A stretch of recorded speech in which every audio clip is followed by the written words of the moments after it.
जीवस्य जीवन, एक जीव दुसऱ्या जीवाला खाऊन आपली उपजीविका करत असतो. अन्नासारखं श्रेष्ठ दान नाही.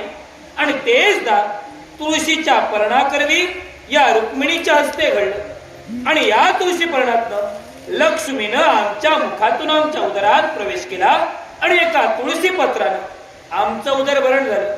तुळशीचं पान म्हणजे सामान्य वृक्षाचं पान नव्हे. तुळशीचं पान हे त्रैलोक्या समान आहे. त्रैलोक्या समान. कृष्ण, तुळशीच्या पानाचं महत्व कळलं. हिच्या सात्विक भोजनाचं काय? सात भाज्याचा आमेच्या भोजनाला चव होती. काय? पण अर्थ काहीच नव्हता. हा. सात्विक भोजन म्हणजे 7 भाज्या. कोणी सांगितलं? हे, काय?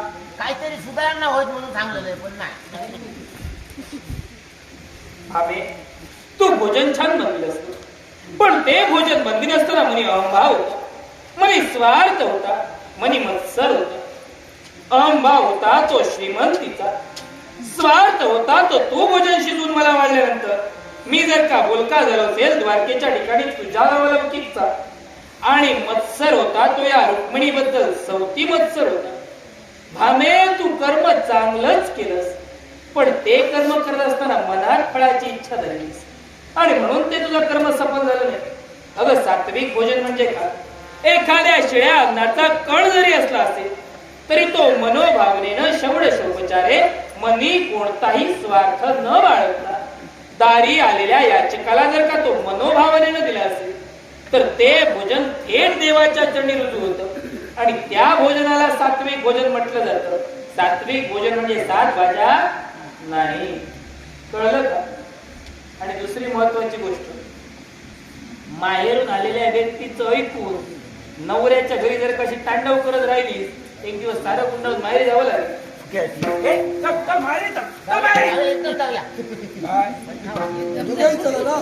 आमचं उदाहरण झालेलं आहे. चला. हो, आपण आमच्याशी बोललात तो. पण एक काम करा, आता यांचं बघा बघा काय परिस्थिती आहे ती बघा. त्यांच्याकडे पाहता त्यांना भूक लागलेली आहे, त्यांना खायला द्या. नको, खाऊन आलेत ते काय? आणि पोटभर खाल्लंय. पोटभर खाल्लं. काय खाऊन आला ते सांगा. काय सांगणार? सांगा आता. ते काय सांगतो मी, तांबरासुरा तो मारखाम पडला. बोलायलाच हवं. चला, चिंता करू नका. चला, ताम्रासुराला आवाहन करा.